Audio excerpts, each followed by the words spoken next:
Olá! Hoje a gente vai mergulhar na vida de uma santa simplesmente extraordinária do século VIII. Uma mulher que encarou um mundo pagão e, com a força da graça divina, ajudou a construir a cultura cristã da Europa, Santa Walburga.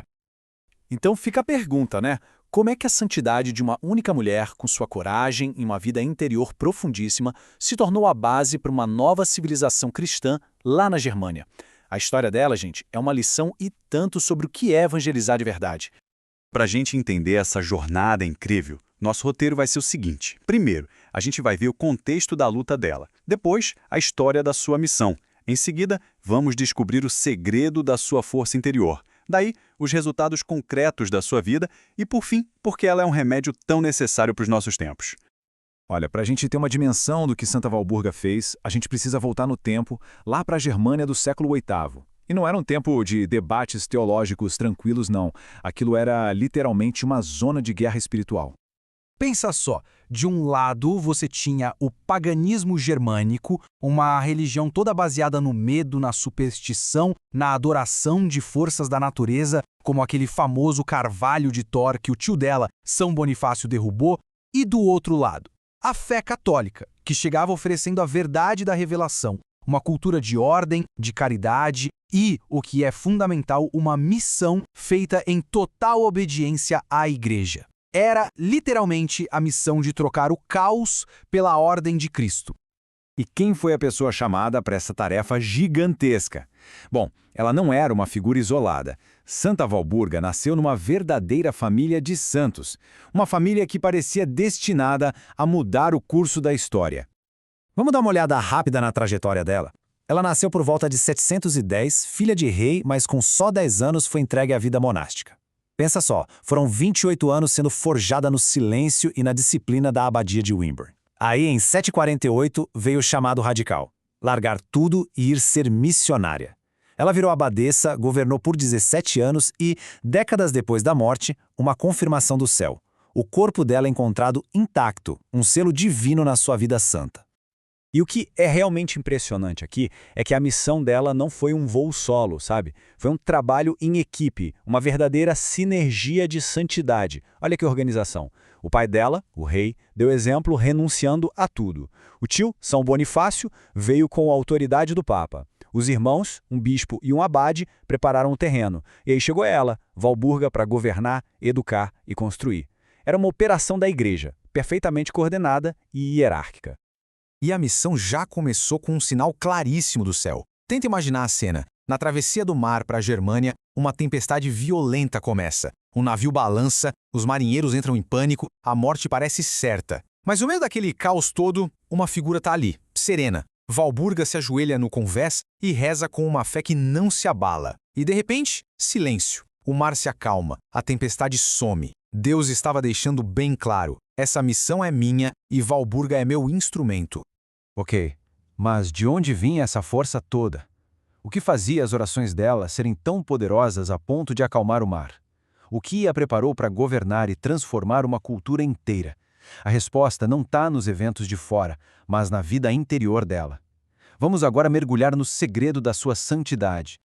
E aqui a gente vê um princípio católico que é fundamental entender. A graça não destrói a natureza, ela a aperfeiçoa. Walburga já tinha por natureza um temperamento nobre, um coração bom. Mas, por causa do pecado original, isso podia virar um problema: capricho, impaciência. E qual foi o remédio de Deus? 28 anos de vida monástica, de disciplina. A graça pegou a natureza dela e a lapidou, transformando a nobreza em magnanimidade e o afeto em caridade de pastor. E o resultado de toda essa formação a gente vê aqui, nas virtudes dela. A fé não era só acreditar, era um poder real que operava milagres. A esperança mantinha de pé, serena no meio do caos pagão. E a caridade a tornou uma verdadeira mãe para todos. E as virtudes cardeais brilhavam no governo dela. Uma prudência gigantesca para guiar um mosteiro com homens e mulheres, imagina a complexidade. Uma fortaleza incrível para aguentar o exílio, o trabalho sem fim. E uma temperança exemplar, um desapego total das coisas do mundo.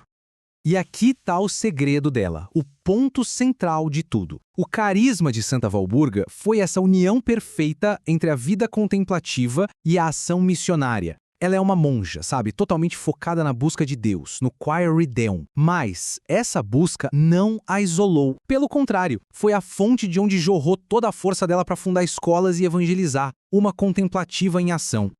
Bom, uma vida interior assim, tão rica, claro que há dá frutos, né? E frutos bem concretos. Vamos dar uma olhada agora no impacto real e duradouro que a santidade de Walburga deixou no mundo. O legado dela é impressionante. Primeiro, a estratégia dela foi genial.